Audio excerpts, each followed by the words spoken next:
Welcome to Question Mark, the podcast, exploring the greatest story ever told with open minds and open hearts.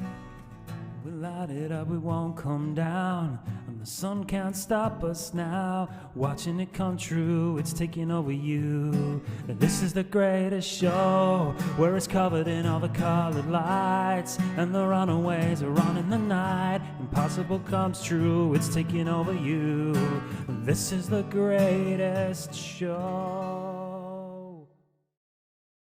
Well, hello, and welcome once again to Question Mark, a fortnightly podcast about Mark's Gospel, which we think is the greatest story ever told. We're very pleased that you chose to spend a few minutes with us today and hope you will feel it was worthwhile. My name is David Payne, as you'll be able to see if you're watching on YouTube, but you won't if you're listening by any other form. And I'll be your host for this, the 57th episode, believe it or not, in our journey through Mark's Gospel. We are very excited today to have Lucy Warner with us. Lucy, you've been with us before, in every episode, actually, and you're the voice behind the reading. I think on one or two YouTube clips, Steph acted out the passage, but on the other forms, you've done every Spotify reading so far, so that's quite a record. Well done. I wonder if you'd like to introduce yourself. I gather you live in Brighton, so we're all down on the south coast in England. Yeah.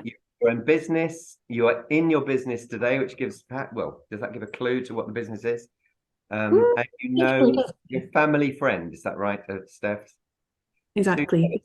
How do you come to be doing Mark's Gospel with us? Good question. Hello, podcast. It's quite strange to be actually speaking on it, having probably done the intro previously to this clip. So yeah, I am Lucy. I'm based in Brighton. I'm a small business owner of an Etsy store called Sutmegs, where I create and make communicative badges for invisible illnesses, mental health, neurodiversity, gender and sexuality, all sorts. So I make badges for a living, which is really cool, as well as some other freelance bits along the side. But that's my main thing that I do. I know Steph because I am very close friends with his daughter Fee. We went to university together 10 years ago, is that right? Wow.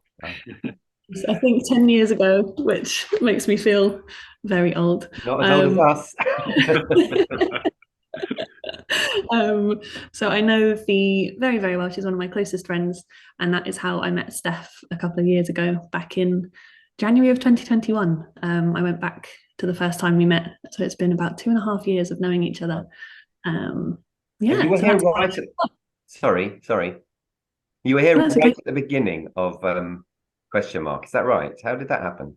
Yeah, that's true. So Steph and we first met. I can't quite remember why we first met, that first meeting, Steph. I think we're just talking about how you can help me with any ideas to do with social media. I think that was a meeting agenda.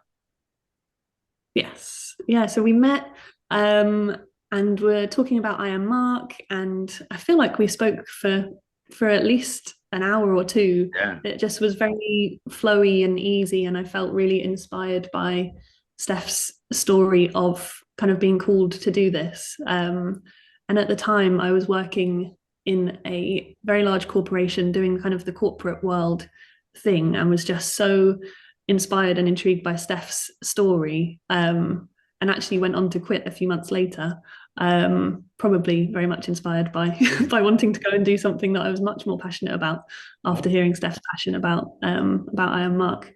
And so through social media and setting up an Instagram account and Facebook groups and all that kind of thing, we also had the idea to create a podcast. So yeah, have been here since the very beginning.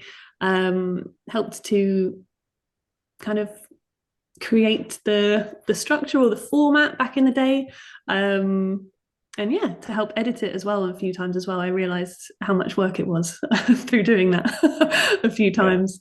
But yeah, and have since been involved just through my voice with the passages each time. But yeah, it's really cool to be here as a guest finally after 2 years. Yeah. Did it take that long for him to persuade you to do it? very much. Tell us the name of your Etsy shop so people can find it. We'll put it in the notes, shall we, Steph? But Oh, thank you. how do you? That would be great. How do you spell It's called Sootmegs. It's SOOTMEGS. I can send you the link after this. That would be really lovely. Thank you. Badges. Great. Fantastic. It's fair to say, Steph, sorry, David, I'm just going to say, it's fair to say Lucy is responsible for a great deal more than she's letting on. So if you watch the YouTube version, or indeed if you go to the podcast, you'll notice the artwork, which I think is really, really good. That's Lucy's job, by the way, and the outro and the intro for the podcast as well, Lucy again. So yeah, lots and lots of things went on. Excellent. Well, thank you for all that, Lucy. That's brilliant. And it's really lovely to have you here. I hope you enjoy it. Steph, I've run out of questions. Sorry. So have you got any questions about Mark's Gospel? Is there anything you would really love to understand about it? Yeah, thanks for springing that on me, David. Yeah. 5 minutes warning. No, what do you mean? I think the only question I would ask is, I guess I want to know, who is he? Who is Mark? I want to know a bit more about him. I think that's the thing that I'm most curious about, because I get this impression of this particular person, the intelligence behind the text. I don't know much more than that. And I'd love to get to know some more biography. So yeah, that would be my question. That's a really good question. Lucy, we're all questioning Steph now. So do you want to ask him any questions? Anything you'd like to know? I love that. I imagine it's probably been asked before, but and I'm pretty sure I've probably asked you back in the day 2 years ago, Steph, about why Mark's Gospel, and what is it about this particular story that kind of drew you in, and what made you choose it over all the others? Yeah, it's a good question though, Lucy, don't worry. I honestly think it was because it was the shortest gospel. That was one of the key factors, because I knew that I didn't have that many lines to learn. Sadly, I then found out there were 16,443 words. So that's quite a lot of words. And then the other thing was, it was action-packed from beginning to end. I knew that. And also there was this famous actor who did it back in the day called Alec McCowan, and I was inspired by what he did to maybe give it a go. So that's what happened. I love it. Fantastic. Well, it's really, really good to have both of you on the show today. Lucy, I'm going to break your record, I'm afraid. Sorry about this. I mean, Steph can change it, but I'm going to read the passage. I've always wanted to do this, so here we go. Here's today's passage. Jesus predicts Peter's denial, New International Version. You will all fall away, Jesus told them, for it is written, I will strike the shepherd, and the sheep will be scattered. But after I've risen, I will go ahead of you into Galilee. Peter declared, even if all fall away, I will not. Truly, I tell you, Jesus answered, today, yes, tonight, before the rooster crows twice, you yourself will disown me 3 times. But Peter insisted emphatically, even if I have to die with you, I will never disown you. And all the others said the same. Very good job. Very good. I think you've got the job. You could keep the job, Lucy. Okay, well, let's get on with this then. We always like the guest to start. I want to give you as much opportunity to say what you want to say. So, Lucy, I wonder if you could tell us how you're approaching this. You've been involved from the beginning, and here you are. The floor is yours. Go ahead. Thank you so much. So the thing that felt really important for me to talk about on the podcast today was how I approached this. I'm very aware that compared to some of the other guests that you've had on the podcast, I feel quite out of my depth in terms of religious knowledge or historical context of the Bible.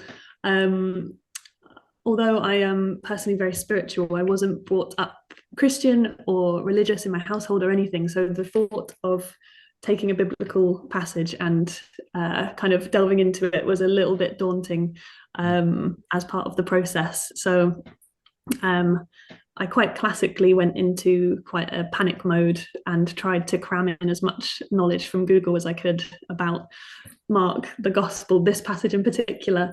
I one of the things that I did that was really helpful, and I thought I'd mention it just because they're probably listening, so it might be nice to give them a shout out. But my partner Chris's mum is Christian, is religious. So I kind of called her for help, just to kind of see what she thought about the passage and just if she had any tips, basically.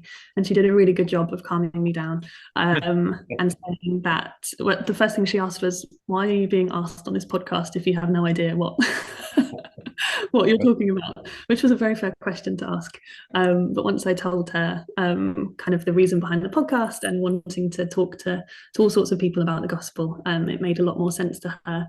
And she helped me to realize that actually the value that I can bring is in my personal approach and the difference in how I'm going to approach this passage versus someone who, you know, knows a lot about it or knows a lot about it in comparison. So that was really helpful for me. So the way that I approached the passage was to kind of sit with it and think more about how it made me feel. Because I thought you guys can help with the academic the academic historical side and help teach me. So in terms of how I was feeling about it when I first read it, I think I was relieved that it was a short passage for all the reasons previously. But I think the main thing that I then felt, that even though it was a small passage, it felt really mighty in terms of the like the emotional power of it. I don't know lots of detail about it, but obviously I know the context of this passage, and it feels like the strength of the statements that are being said, both by Jesus in terms of you will all fall away. Yes. That's intense in itself, but also the emphasis that Peter is putting on the fact that he would never disown Jesus. He would never betray Jesus. It says, even if I have to die with you, like it just all felt very heavy and quite a tragedy, really, to know what happens afterwards. So to take it just as it is, but also to then know what happens afterwards, just felt very powerful to me, really. And there was quite a sadness and a weight to reading it. So that was my initial response. When I first kind of sat with it properly. Thank you. That's really helpful. We've loved having such a variety of guests, and everybody comes with a different attitude. And be assured that I feel as much out of my depth as you do. That's very helpful. And I'm glad Chris's mum was able to. I'd love to know what she said, but we'll leave that. So thank you for that, and thank you for putting yourself through that to come and be here today. Appreciate it. I'm glad I did. How do you approach Mark's gospel or this particular passage, I wonder? Because you've got to act all these characters apart. Yeah, it's interesting because hearing Lucy talk about it, it really does make me think about this as what it means to be acting this piece. What are the emotions behind it? And I love that idea of the weight that you say are behind the weight that's behind all those words, the intensity of them. That really makes me think, and it really actually it helps me understand a bit more about how to perform it, if I'm honest, because it's very easy, having learned to line, not to give it the due weight it needs and not to realize the importance of it in terms of an individual line. So that first line, you will all fall away, you've enlightened me as to how impactful that is. And I think what you've just said about the tragedy of it, that really helps me as well, and maybe will help our listeners. I'm sure it will help our listeners, because first and foremost, even from a non-religious kind of perspective, this is a tragedy that we know the end at the beginning, or certainly at this stage we know what's going to happen. The audience are aware. We have that dramatic irony, I think it's called, that perspective where we know the characters don't, or at least most of them. We know through the lips of Jesus, however, that what's going to happen is going to happen. And we know that now that Peter's going to betray him. But they don't. They don't know that. That's fascinating from a purely dramatic point of view. So thanks for what you shared. Brilliant. Yeah. I mean, I think I too, in answer to your question, David, I too looked at this from a personal point of view, how it made me feel. And if I'm honest, it probably made me feel more than most in terms of all the episodes we've had on this podcast. I found myself really getting into the character of Peter, trying to understand what he was feeling, and then recognizing a little bit of that in me. It really felt I was being spoken to, and in a rather challenging way. Maybe people who are listening to this today will be able to relate to it. I'm just being honest. It may not be something that people can relate to, but to be honest about this passage, I found myself really finding that Peter was someone I could identify with, because what's good about Peter, what's apparently good about Peter, is he knows what he thinks, and he's very determined, and he is sure of himself. Now, I'm assuming that those epithets are actually justified, and that not in the back of his mind he's thinking, actually, no, I think Jesus is right. I think I am going to betray him. I'm assuming he really sincerely means what he says.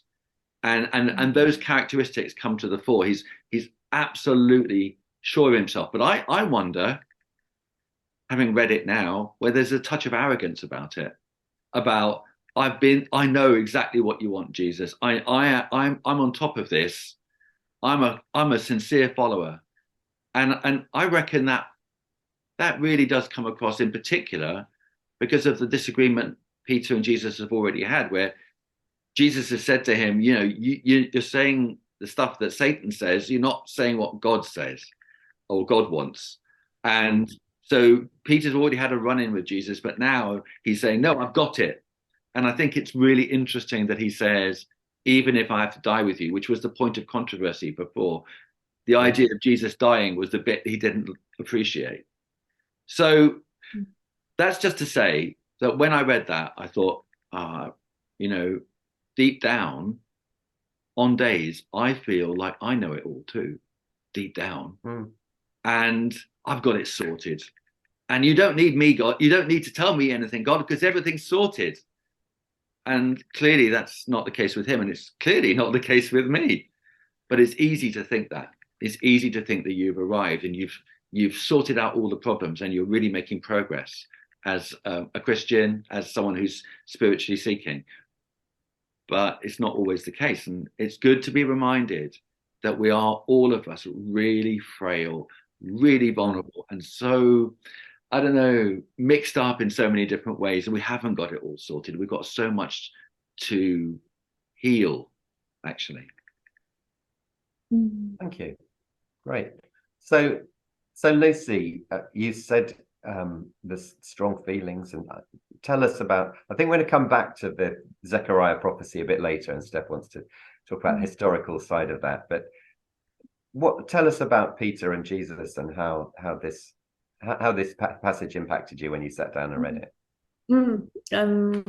I was really taken by Steph describing that, actually, and just, I think the kind of second main point that I felt from the passage was just how even though it feels very, as I say, very weighty and emotionally powerful, also just how human it is, like how human the experience is to feel so strongly about something, and it then not, I don't know, and then not necessarily be able to follow it through, or it be different to what you're expecting, or something. There was something about the reality of the passage that it felt similar to what you were saying, Steph, just in terms of how you could relate to it. That's really good. Yeah. I love that. The idea of the humanity of these characters. They're not like cardboard cutout saints, are they? You know, no, plaster saints. That's the expression. They're not perfect at all. And that, in that way, that I don't know, how does that help? How does that help you? Does it help us as we read it? Do you think? I wonder whether it actually it's more helpful to be presented with the human side of these characters. Yeah, it does seem that way. It seems like, yeah, I don't, yeah, it seems helpful to almost have because I imagine that some people's picture of the disciples and the people that Jesus surrounds himself with are that they are, you know, they're the top. They're like, I don't know how to describe it, but you know, they've got it all. They've got it all right. You know, they're there because they are the best. And actually, to be given a passage where, you know, that even Peter might, you know, who might be feeling like he is, you know, he is top dog, he is the best, and he knows, like, or he really feels as though he is, and that he would give and do everything right to, you know, to be right. And actually, in reality, he isn't. Yeah, there just feels like there's real humanity in that, to just and a relatability to it. So, you know, we all kind of, even as simple as like saying the night before that you'll wake up early and you'll do a really good morning routine. Like, that's what I'm trying to do. Why it's relevant. And then I wake up in the morning and I don't manage it and I just feel a bit rubbish. But I have that, I always think that I'm going to be able to do it the night before. Yeah, it's like a night and day of intention versus reality is what I've written down. Yeah. What intrigues me about Sorry, David. Sorry. What intrigues me about this is that this was written probably by Peter dictating to Mark. We think that Peter was involved in the writing of Mark's gospel, and he's included so much about the things he got wrong. And I just wonder what the purpose of that is. I mean, you're saying about human nature, and you know, it's almost as though he wants to make a point of what an idiot I was. But then late by that time, the day of Pentecost had come. He was the church leader. Is that right? And then things had changed. Once Jesus had died and the Holy Spirit came, things were completely different. But at this stage, without God, is that the point he's making? Do you think, Steph? I don't know. Why he allowed it to be included? It's really interesting, isn't it, to kind of speculate what was the reasoning here. I mean, I guess I'd hope he's being really, really vulnerable about who he was. I wouldn't necessarily go so far as to say by the time he was a church leader, he was perfect. I would imagine even our even our most saintly church leaders are not quite perfect yet. Maybe, to be honest, maybe that's the point. If someone asked me what was my favorite passage in Mark, it would be around here, because this kind of section, the second half of the gospel certainly, is where the disciples get the spotlight on them. And these guys are supposed to be church leaders. I think the reason for the spotlight is because they're church leaders. And this is a kind of a lesson. Listen, if you're going to be a leader, don't don't be like this, you know. And this is just one example. Don't be like this. So I'm thinking, actually, it's really helpful for us, those of us who go to church and who have church leaders. We respect them, but we have to recognize too, they are under such intense pressure. They're human too, and they need our support as much as anything else. Yeah, or maybe, that being fallible and getting things wrong qualifies you to be used by God.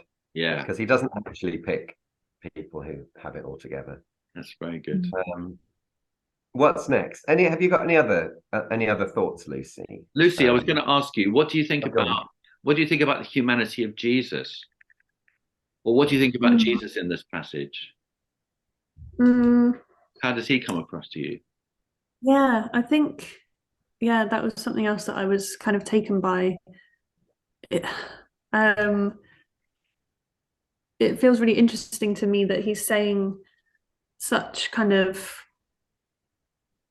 difficult things, but is also kind of aware of the truth and the reality of them. Like he's saying such devastating things, like you will all fall away. Yeah. And yeah, you will all fall away mainly is the one that I keep getting kind of taken by. But he's, you know, he's saying it with, I don't know, he's not saying it to be emotional. He's not saying it to kind of change anything. He's kind of accepting of it, and just kind of aware that it will happen, and it feels very kind of sad but true. Yeah, I think that was the main thing. Yeah. That I was thinking. So what do you think about Jesus's humanity then, Steph, in this? Thanks. A good question. It's incredible. I think Lucy's absolutely right, by the way. I love that idea about Jesus accepting his fate. It's not emotion. It's not trying to be emotional. He's not giving them a hard time. He's not being super sad. I think it's just saying it as a fact, which really, really registers with me, because he's prepared to go through with this ordeal.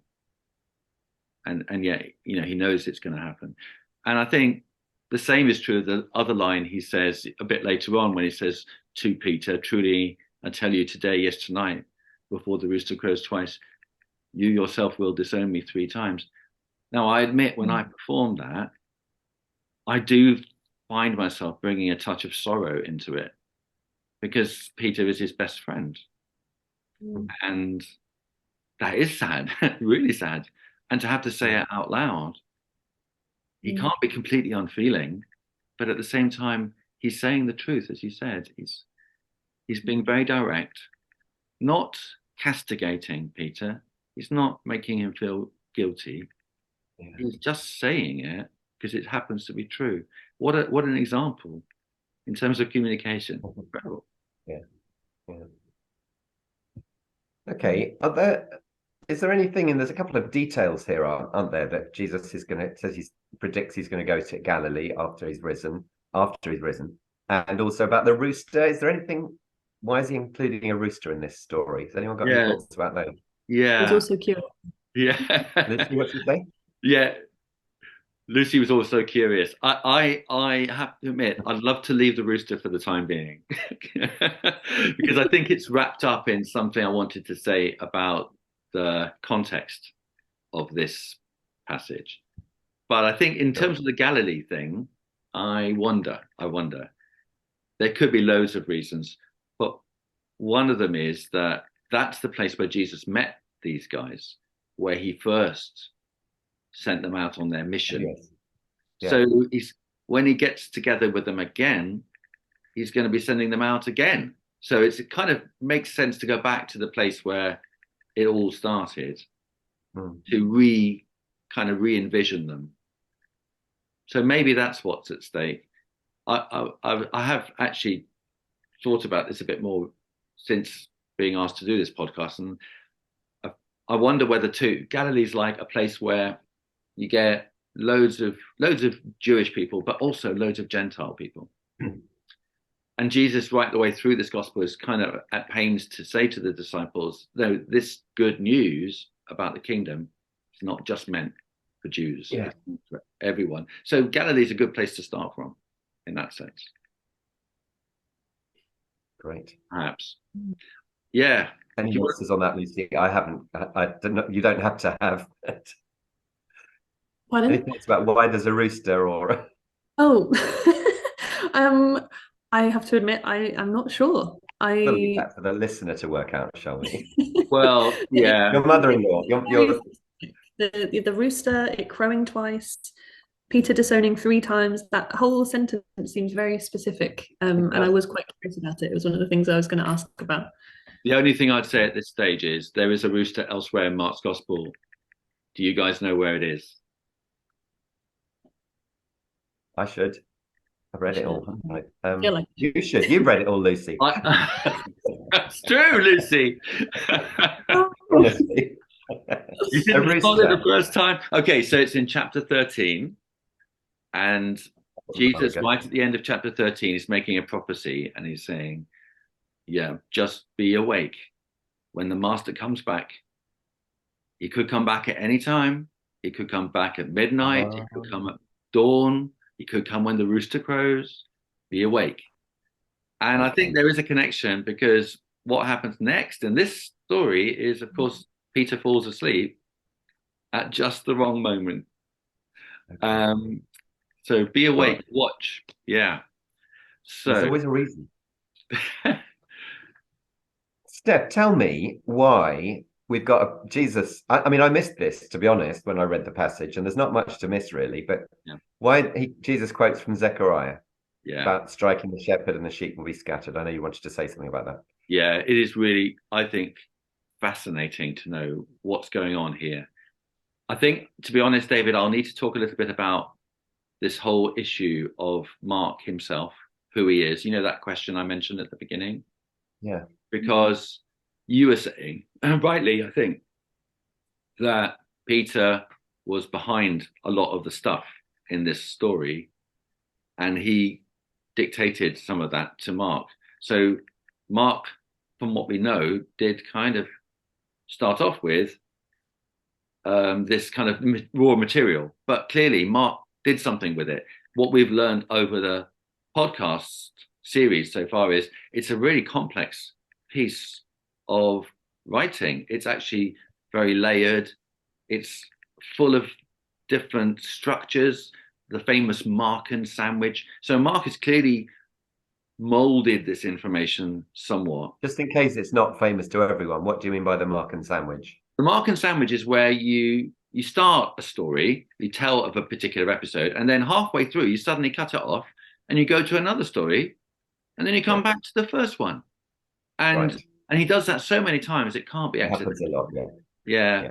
So he's Great. often the idea, I guess, is trying to make a point through the story. Yeah. And Thank you. I think from what I can tell, and this is only conjecture because we don't know that much. He clearly at some stage wrote it down, otherwise we wouldn't have the gospel. But when he wrote it down, he was telling it perhaps for a particular audience.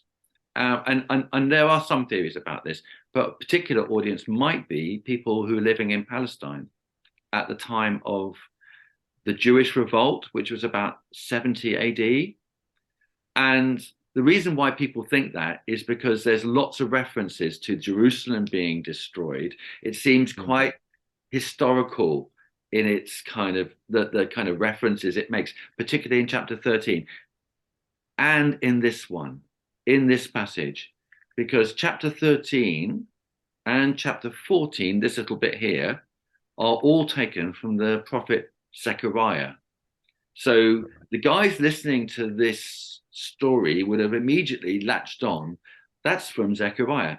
And the passage in Zechariah, which again is chapter 13 and 14, interestingly, is all about Jerusalem being destroyed, the shepherd being struck, and the sheep being scattered.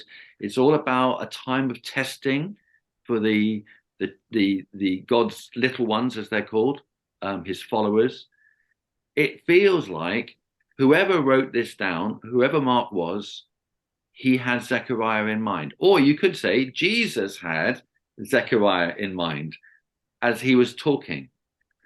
And the people listening to this story, who were listening around about AD 70, they would have known what he was talking about. And the reason why it's so important for them is they are in that place where they're being tested. There's persecution, there's violence, and they have a test. Do they stay loyal to Jesus or don't they? It would have really resonated with them. So when they look at Peter's story, they're not just thinking about Peter, they're thinking about themselves. It's like Peter's story is a model for them and it becomes really, really much more powerful. Now, I could say that is well and good and it's very interesting in its own right, but I do think it has an implication for us too, insofar as the story that Jesus is quoting, the one from Zechariah, is all about, in the end, God coming back. And as I said, from Mark chapter 30, are you going to be awake when Jesus comes back? Are you going to be faithful to the end? And we haven't reached that place yet. We're still waiting. And it's a challenge to us. Are we going to give in? Are we going to let Jesus down? Similarly, I know many of us don't suffer the sort of intense persecution the early Christians did. But nevertheless, there's this implication, are we going to be loyal? So looking at Peter's story actually has a real powerful message for us today, as much as it had for the guys back in the day.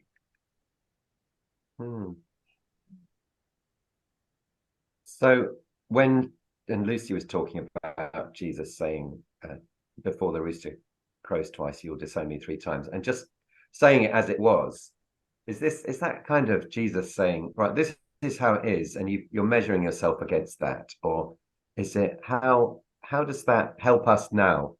How does that help us now? Yeah, I guess in the same way as we were talking earlier about putting ourselves in the place of Peter. Yeah. Where do our true motivations lie, actually? What is the truth about us? Are we sometimes kidding ourselves that we're more faithful than we really are? I know I do. That's my story in view of what happened when I read this passage. You know, deep in my unconscious, I think I've got it made. I've arrived. It's so easy to think that. I think that so often it's unbelievable, and very, very often I get tripped up, and it's in a good way, because it becomes clear that that's not true. And I think that's our temptation, all of us actually, to think more of ourselves than is really true. Peter thinks a lot of himself, and you know, let's be honest, we're all actually quite vulnerable. That's why we need God. Yeah. Okay, brilliant. Thank you, Steph. Lucy, have you got any thoughts on any of that, what Steph's been saying? Or what I was thinking just then was how interesting and kind of captivating it was to hear you speak about it in this way, Steph. It's really enjoyable for me, and cool to have the context. You can't get that from just frantically Googling. It's true. Tell me, Lucy, go on, Steph. Go ahead. I was going to say, to be fair, a lot of these ideas aren't mine. They're kind of got from other people, but particularly, and David knows this guy, John Burnett, who's a real, expert on Mark's Gospel. He's got his own theories, and not everyone agrees with him, but there's something about that particular idea about how this story uses Zechariah, which is very interesting, isn't it? And makes you wonder. It's so much more. There's so much depth to the story, which is a superficial reading. I'm not saying yours was superficial, but it's easy to read it as if it's just facts. Yeah. You miss it. You miss all of that. Mm-hmm. Yeah, I feel like I knew there was something significant about shepherd and sheep and the relevance of that and how it relates to Jesus and people in general. But I obviously would never have picked up on the kind of historical side of it. Well, thank you to John if he's listening. I'm sure he is. So Lucy, tell me what it is about Mark's Gospel, or about being here, that you're intrigued by. As you say, you haven't been brought up with a Christian faith, but what is it that interests you, I suppose, in this? I have to say it is Steph. I think you must know that. But I know I had mentioned before about the first time that we had a conversation together. That's kind of where it all stems from, in terms of this isn't necessarily something that I would do in my day to day, in terms of reading the Bible, or even recording myself reading the Bible. But there's something about the way Steph told me his story at the very beginning, about how he came to to choose, or maybe not choose, but came to do this, or felt compelled to do this, and the way in which he followed a dream that really captured me when we first met. Excuse me. And I think is what keeps me interested and wanting to stay involved in the ways that I can.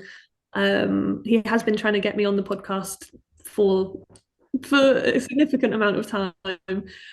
So there was an element of feeling like I couldn't say no again, which is one of the reasons why I'm here. But also, I think, and actually, it was a conversation that I ended up having with Steph when he asked me this most recent time about how I kind of said the reasons that I spoke about before about feeling not clever enough, basically, to be on the podcast. And there was something so lovely about Steph's response and how he saw me or sees me, that I feel like I could do it, and why I'm here. So I have to say it's less about Mark and more about Steph for me. That's brilliant.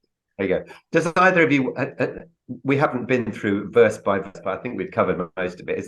Is there anything with a few minutes left that either of you wanted to, were hoping to get to say and didn't quite manage, or just want to leave our listeners with?